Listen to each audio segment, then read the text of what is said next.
Bismillahirrahmanirrahim. Assalamualaikum warahmatullahi wabarakatuh. Baiklah, hari ini subjek pendidikan Islam, bidang akidah dan tajuknya ialah beriman kepada kitab. Baiklah, sebelum kita mulakan pembelajaran pada hari ini, cikgu nak kamu lihat ayat Quran surah Al-Baqarah ayat yang keempat berbunyi A'udzubillahi minasyaitonirrajim. Bismillahirrahmanirrahim.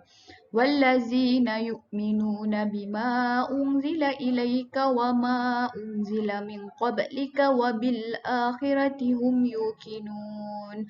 Maksudnya, dan juga orang yang beriman kepada kitab Al-Quran yang diturunkan kepadamu dan kitab-kitab yang diturunkan dahulu daripadamu serta mereka yakin adanya hari akhirat. Okey.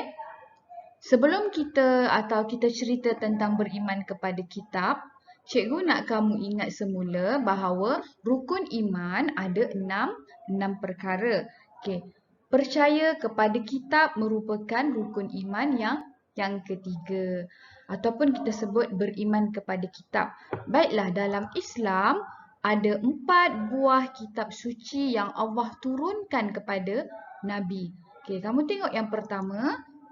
Tengok anak panah tu. Ini kitab yang pertama, kitab Zabur.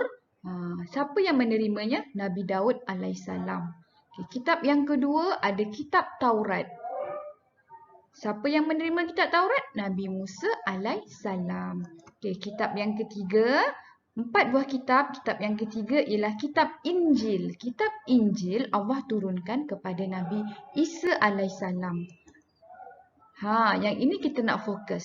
Kitab yang keempat, kitab suci orang Islam. Yang ini Al-Quran. Al-Quran Allah turunkan kepada Nabi Muhammad SAW, iaitu Rasulullah kita.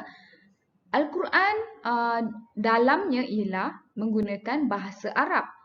Kaum yang menerima Al-Quran ialah kaum bangsa Arab dan semua umat manusia hingga kiamat. Ini termaksudlah kita sekarang tergolong daripada kaum manusia hingga kiamat. Iaitu kaum Nabi Muhammad SAW. Untuk bahagian ini, cikgu nak cerita secara ringkas kepada kamu tentang ciri-ciri Al-Quran. Okay, setiap di rumah kamu mesti ada Al-Quran.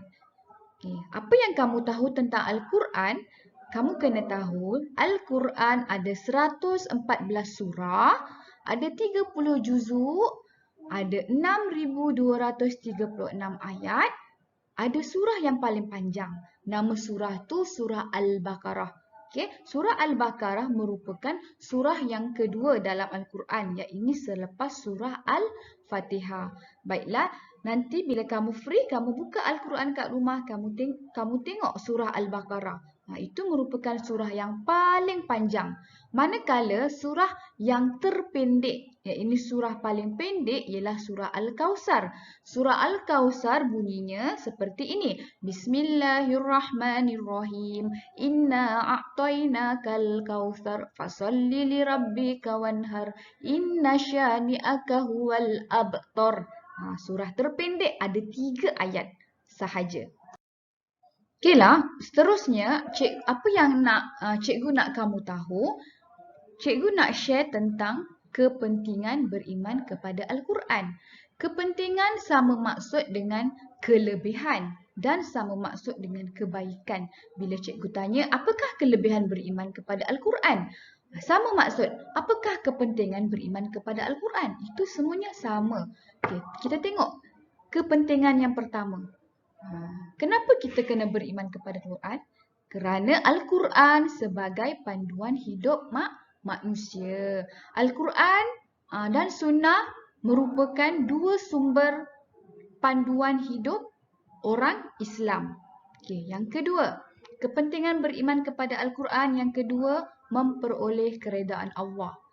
Bila kita beriman, kita percaya dengan Al-Quran, kita akan dapat redha Allah. Maksudnya Allah redha hidup kita di dunia dan akhirat. Kepentingan yang ketiga, jiwa menjadi tenang. kita sebagai orang Islam, kalau boleh hari-hari kena baca Al-Quran. Kenapa? Al-Quran ni bila kamu baca, kamu akan tenang. Tapi cikgu, macam mana kalau saya tak pandai baca Al-Quran? Ayat Al-Quran banyak. Contohnya Al-Fatihah, ayat kursi, surah 3 kul huwallahu ahad, Al-Falaq, An-Nas dan macam-macam surah pendek. Itu pun merupakan ayat Al-Quran. Jadi, walaupun kamu kata kamu tak pandai baca Quran, sebenarnya kamu boleh baca Quran melalui ayat-ayat pendek tadi. Bacalah bila kamu rasa tak tenang, kamu rasa serabut, kamu cuma baca ayat-ayat Al-Quran, surah-surah pendek. Dapat menenangkan jiwa. Okay. Yang ketiga, menjamin kebahagiaan hidup di dunia dan akhirat. Cikgu dah bagi tahu tadi, Al-Quran ni merupakan panduan tujuan hidup manusia. Apa-apa kehidupan kita seharian, semuanya ada dalam Quran. Apa yang kita kena buat? Bila kita ada masalah, apa yang kita kena buat? Kita kena buat apa? Contohnya, solat bila kita ada masalah, bila kita sedih. Dalam Al-Quran semua dah ada jawapan. Sebab tu, bila orang yang hidupnya beriman kepada Al-Quran, dia mempelajari Al-Quran, hidup dia akan bahagia di dunia dan akhirat. Okay. Kepentingan yang kelima, mendapat keringanan di alam kubur dan hari kiamat. Sesiapa yang rajin baca Quran, insya-Allah Quran akan tolong dia. Tolong bila? Tolong masa dalam kubur nanti. Sesiapa yang rajin, insya-Allah dengan Al-Quran, bantuannya akan kita dapat nanti. Okay, yang keenam, mewujudkan masyarakat yang berilmu, bertakwa dan hidup sejahtera.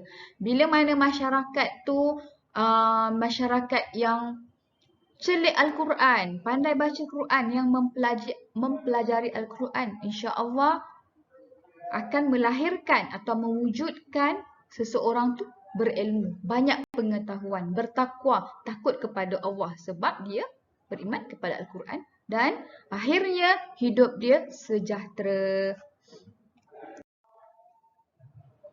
Baiklah, ini merupakan akibat tidak beriman kepada Al-Quran. Akibat ni sama maksud dengan sebab. Kesan, bukan sebab, kesan. Kesan kalau kita tak percaya Al-Quran, apa dia? Yang pertama, tengok ni. Hidup tanpa panduan. Cikgu dah pesan tadi, Al-Quran merupakan panduan hidup. Kalau tak ada Al-Quran, tindakan apa yang kita buat hari-hari, kita akan ikut nafsu. Bila ikut nafsu, kita punya panduan hidup biasanya tak jelas, tak betul. Tapi bila panduan hidup kita berlandaskan Quran, insya-Allah hidup kita ada panduan. Okey, akibat yang kedua, hilang keberkatan hidup. Yang ketiga, keluarga menjadi kucar-kacir. Yang keempat, masyarakat berpecah belah. Empat-empat ni merupakan kesan jika seseorang tu tak beriman kepada Al-Quran. Baiklah, dialog yang cikgu paparkan kat sini merupakan dialog yang berbincang tentang amalan atau ciri-ciri seseorang yang beriman kepada Al-Quran. Maksudnya, bila orang tu percaya kepada Al-Quran, beriman kepada Al-Quran, kita boleh tengok dia. Dia ada ciri-ciri tersendiri. Tengok yang pertama. Kata ustaz ni, apakah amalan yang menunjukkan kita beriman kepada kitab Al-Quran? Lepas tu murid ni jawab. Ciri-ciri yang pertama, menjauhi larangan Allah. Larangan Allah bermaksud perkara-perkara haram yang mendapat dosa. Bila orang tu beriman kepada Al-Quran, dia mestilah tak buat benda-benda yang Allah tak perintah. Yang kedua, melaksanakan perintah Allah. Bila dia seseorang yang beriman, dia mestilah melaksanakan perintah Allah. Perintah Allah ni maksudnya apa yang Allah suruh. Allah suruh kita solat 5 waktu, Allah suruh kita puasa, Allah suruh kita bayar zakat, Allah suruh kita berbuat baik kepada ibu bapa, kepada guru, kepada rakan-rakan. Itu semua perintah Allah. Perkara baik semua Allah perintah untuk kita buat. Maksudnya ciri-ciri orang beriman tu dia baik. Yang ketiga, menjalinkan silaturahim sesama manusia. Menjalinkan silaturahim maksudnya persahabatan. Dia berkawan dengan semua orang. Dia tak memilih. Ada orang dia kawan dengan orang yang kaya. Ada orang dia suka kawan dengan orang yang branded. Maksudnya orang yang kaya, banyak duit, memilih. Pilih kawan yang pandai. Kawan yang tak pandai tak nak pilih. Tak, bukan macam tu. Orang yang beriman kepada Al-Quran, dia akan jalankan silaturahim dengan sesiapa saja. Berbuat baik dengan sesiapa saja. Tak memilih kawan. Tapi kawan pun kena pilih. Kena kawan yang baik, kena yang tak baik. Tapi sebagai seseorang, kamu kena nilai sendiri. Kawan yang baik, kita ikut. Kalau kawan buat yang perkara tak baik, kita jangan ikut. Tapi tetap berkawan. Faham?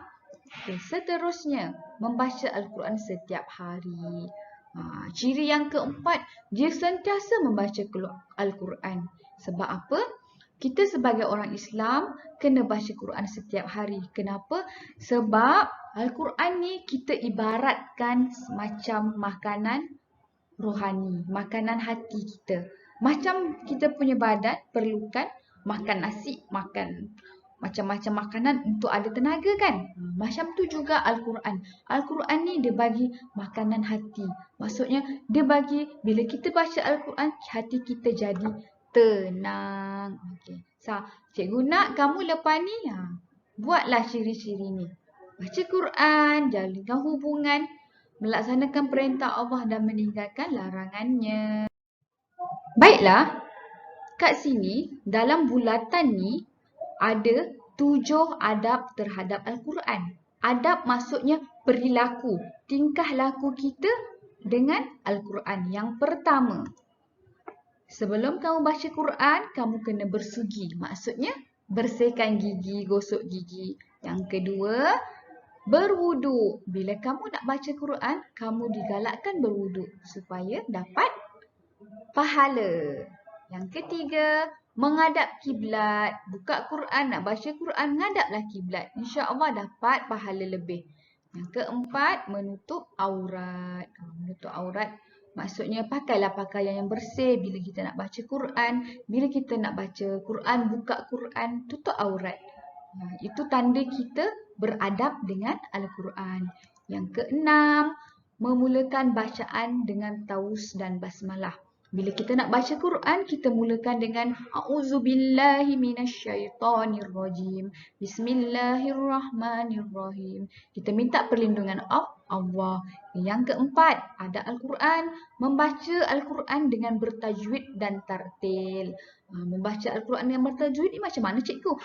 Bila kamu nak baca Al-Quran dengan betul, kalau kamu tak tahu baca Quran, kamu buka ayat Al-Quran di YouTube. Kamu tengok, kamu baca, kamu ikut. InsyaAllah pahala pun dapat.